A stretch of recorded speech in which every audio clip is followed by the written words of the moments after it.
क्या राजनीति सिर्फ शब्दों का खेल है या यहाँ पे कोई ईमानदारी का भी स्थान है? आज लेफ्ट पार्टी के प्रवक्ता का कहना था कि राहुल गांधी जो हैं वो इंडिया अलायंस के नेता हैं और विपक्ष के नेता हैं। लेकिन आप खुद सोचिए उसी टीवी डिबेट के अंदर उनके साथ बैठे हुए अलायंस के लोग ही जब उनको नेता नहीं मान रहे हैं, तो टीवी पे बैठ के झूठी बयानबाजी करना तो बहुत आसान है। लेकिन क्या जनता को इससे कोई फ़ायदा है? और लोगों को ये भी समझना होगा कि दुनिया बदल चुकी है। आप चाहे कितना भी झूठ बोल दे, पब्लिक के पास सच पहुंच ही जाता है। 10 सेकंड लूंगा। पहली चीज तो ये तीसरे मोर्चे की सरकारें, हर्षवर्धन जी सुन लीजिए जरा, करप्शन खुलेआम चल रहा है। 118 आदमी डिसाइड करते हैं 150 करोड़ लोगों का भविष्य कि राहुल गांधी इज जीरो बटा अंडा। ये कोई ठीक बात नहीं है। आप वरिष्ठ पत्रकार हैं, तानाशाही करते हैं, सब कहेंगे ना, लेकिन उसके बावजूद क्या है, चिराग पासवान उनसे जाके डिसाइड करना होगा ना लीडर कौन है। एज लीडर अखिलेश यादव जी हैं। अखिलेश जी, बिल्कुल अखिलेश यादव। ममता बनर्जी नहीं, हर्षवर्धन जी जो कि एक राजनीतिक विशेषज्ञ हैं, उनकी बातों का महत्व इसलिए बढ़ जाता है क्योंकि वो अपनी बातों को बड़ी गंभीरता के साथ कहते हैं। दूसरी ओर राहुल गांधी जी जो है, जो अपने आप को विपक्ष के नेता की जिम्मेदारी के तौर पर देखते हैं, लेकिन वो विपक्ष के नेता के तौर पे जिम्मेदार इंसान नहीं लगते हैं। मुझे याद है 2014 के अंदर जब गैस का सिलेंडर का भाव 400 रुपये हुआ करता था, तो सुषमा स्वराज जी और बाकी बीजेपी के बड़े लीडर रोड पे आके बैठ जाते थे। आज 10 साल होने को हैं, लेकिन विपक्ष कहाँ है? क्या टीवी पे बहस करने, टीवी पे भाषण देने से ही आप जनता का विश्वास जीत पाओगे? मुझे लगता है ऐसा नहीं हो सकता। जनता का विश्वास जीतने के लिए आपको सड़कों पे आना होगा और 5 साल तक संघर्ष करना होगा, तभी आप जनता का विश्वास जीत पाएंगे। श्रीवास्तव कुछ कहना चाह रहे हैं? देखिए 20 सेकंड लूंगा, 10 सेकंड लूंगा। पहली चीज तो ये तीसरे मोर्चे की सरकारें, हर्षवर्धन जी सुन लीजिए जरा, तीसरे मोर्चे की सरकारें non BJP non Congress front पहले भी इस मुल्क में हैं और सरकारें चली हैं, काम भी हुआ है। तो ये मत कहिए वीपी सिंह की सरकार को किस किस धड़ों ने समर्थन दिया था, आप भी जानते हैं, मैं भी जानता हूं। राहुल गांधी नेता हैं, 100 सीटों में उन्होंने अपनी पार्टी को बढ़ाया है आगे, लीडर ऑफ ऑपोजिशन है। चल झूठा। इस तरीके से हाई हैंडेड स्टेटमेंट देना गलत है। वो आदमी सोशलिज्म की तरफ, नेहरूवियन इकोनॉमिक्स पे जा रहा है, जो पूंजीपतियों को सूट नहीं करती। बीजेपी सूट करती है क्योंकि यहां पे आर्थिक करप्शन खुलेआम चल रहा है। 118 आदमी डिसाइड करते हैं 150 करोड़ लोगों का भविष्य यहां पर, जो उद्योगपति हैं। तो ये फाइट वर्सेस सोशलिज्म की है, इसको आप समझिए। तो ये सिरे से खारिज कर देना कि राहुल गांधी इज जीरो बटा अंडा, ये कोई ठीक बेकार है भैया, मैं तो टूट गया बात नहीं है। आपकी आप वरिष्ठ पत्रकार हैं, भाषा मर्यादित और सही होनी चाहिए। सर विवेक जी, आप कभी कभी ऐसा उत्साह में बोल जाते हैं, 118 लोग चलाते हैं, 118 उद्योगपति। अरे भाई, इस देश में पीवी नरसिम्हा जी की नीतियों ने देश में जाने कितने अंबानी अडानी पैदा कर दिए। पहले तो सिर्फ टाटा बिरला के अलावा दूसरा नाम के खिलाफ स्वदेशी जागरण मंच भाजपा का बना था। और क्या कहा था इकोनॉमिक्स पे, वो भी पढ़ लीजिए जरा। अरे विवेक भाई, आप तो ऐसे न करिए, आप तो बंच ऑफ थॉट्स में गोलवलकर की वो भी पढ़ लीजिए। मैं पढ़ता हूं तो बता रहा हूं आपको, ये 100% एफडीआई का कल्चर नरेंद्र मोदी लाए हैं। आप बोले कि दोनों की आवाज जाएगी नहीं, हम दोनों उससे जुड़े हुए हैं। आप चुप हो जाए तो मैं बोलूं। नहीं, मैं आपसे सिंपली ये पूछ रहा हूं, क्या जो है ये 100% एफडीआई की आर्थिक नीतियां गोलवलकर की संघ की ट्रेडिशनल नीतियां थी, तो या इसको बीजेपी कमाल कर दिया लाए हैं? सिर्फ आराम से डिबेट कर सकते हैं। मुझे बता दीजिएगा, मैं स्पेशली इस पर डिबेट कर लूंगी। आप जैसे ही तैयार हूं, गड्ढे जिस में दिन गिरने इच्छा हो वाले जाए होते हैं, आपको ये सारे चीजें याद। Don't look for an escape route. नहीं, आप ये राहुल गांधी को हाई हैंडेडली ऐसे ही बोल देंगे साहब कि वो नेता ही नहीं है। गठबंधन, इंडिया गठबंधन, जैसे आपको लगता है कि सामने वाला लीडर नहीं है, आपको कहने का पूरा हक है और वो नहीं।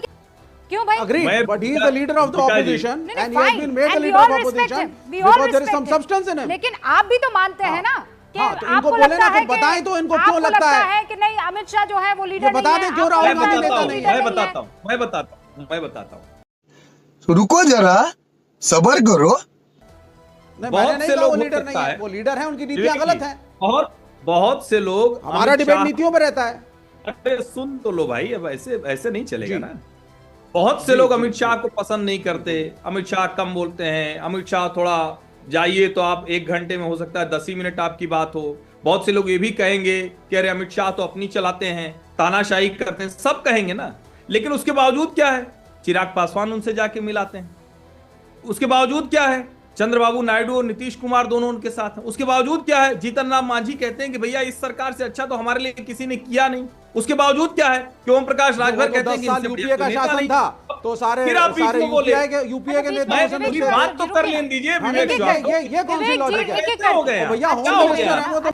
आप लोग तर्क दे रहे हैं, समझ में आ रहा है, बीच में बोलेंगे तो समझ में नहीं आएगा। 20 सेकंड, हाँ हर्षवर्धन जी 20 सेकंड, फिर मेरे दो और सवाल है ना मन में।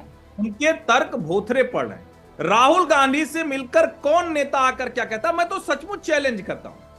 कांग्रेस के लोग कह रहे हैं कि राहुल जी से आप मिल नहीं सकते हैं, बात नहीं कर सकते हैं। आप प्रधानमंत्री और गृह मंत्री से अगर काम बताइए, पार्टी का व्यक्ति हो या पार्टी के बाहर का व्यक्ति हो, मैं चैलेंज करता हूं, कोई भी लेके उसको मिलने का समय मिल जाएगा। लोकसभा सदन सत्र के पहले जाहिर सी बात है, he is the prime minister, तो काम। ये सवाल हमने लाइव डिबेट में, आई थिंक विवेक श्रीवास्तव आप शायद उस डिबेट में मौजूद नहीं थे, या शायद मौजूद थे, जो साल की आखिरी डिबेट, हमने वहां पर बैठे जो युवा बच्चे उनसे पूछा कि मोदी वर्सेस हु, आपके जहन में कोई तो होगा। हमने तो बकायदा नाम लिया। एक छोटी सी क्लिप क्या बता सकते हैं आपकी इजाजत से? वो छोटी सी क्लिप जरा बता दीजिए, जब हमने जनता से पूछा कि बताइए मोदी के खिलाफ कौन हो सकता है, कौन हो सकता है। धर्मेंद्र जी आप शुरुआत कीजिए। अगर राहुल गांधी नहीं, इंडिया गठबंधन में 99 सीटें लेकर आए, राहुल गांधी पर आप लोगों का विश्वास नहीं, फिर कौन?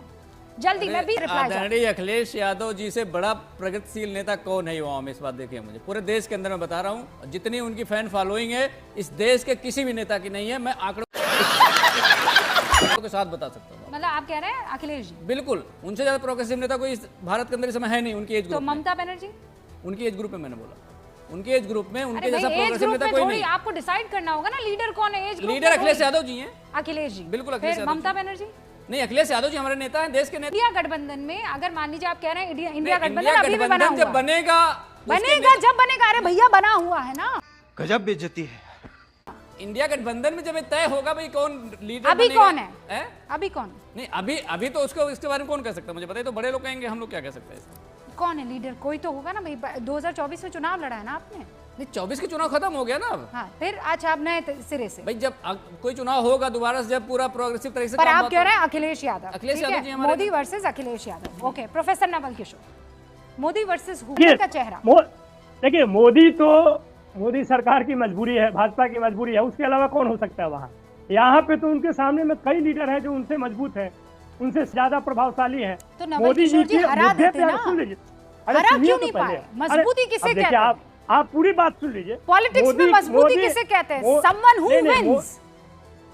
अच्छा, तो मोदी जी ने क्या किया है? 15 लाख दिया, 2 करोड़ नौकरी दिया। वो तो आपके दिमाग में बैठी हुई चीजें हैं ना। नहीं, आपके, क्योंकि आपके दिमाग में 3 बार से आपकी बात नहीं बता पाए कि मोदी जी ने ये नहीं दिया, ये नहीं दिया, तो हरा देते ना उनको। मुद्दों के आधार पे अगर मोदी जी पे सवाल पूछे जा रहे हैं, और यही कारण है कि उनकी लोकप्रियता घटी है, लगातार घटी है, इसमें कोई डाउट है क्या आपको? हाँ, तो आप बताइए ना। अच्छा, तो अब आप कह रहे हैं क्योंकि लोकप्रियता घटी है, आप चौथे तो आप उनको हर जगह हरा देने चाहिए थे ना। आप क्यों नहीं हरा पाए? हारे हुए हैं महाराष्ट्र में, हरियाणा में, काहे नहीं हरा पाए? नहीं, अरे अब आप देखिए, एक ऐसा सरकार जिसके शासन काल में हर एक संस्थाएं सवाल के घेरे में है, वो चाहे चुनाव आयोग हो, चाहे कोई भी ईडी हो, घेरे में तो आप लोग डाल रहे हैं ना।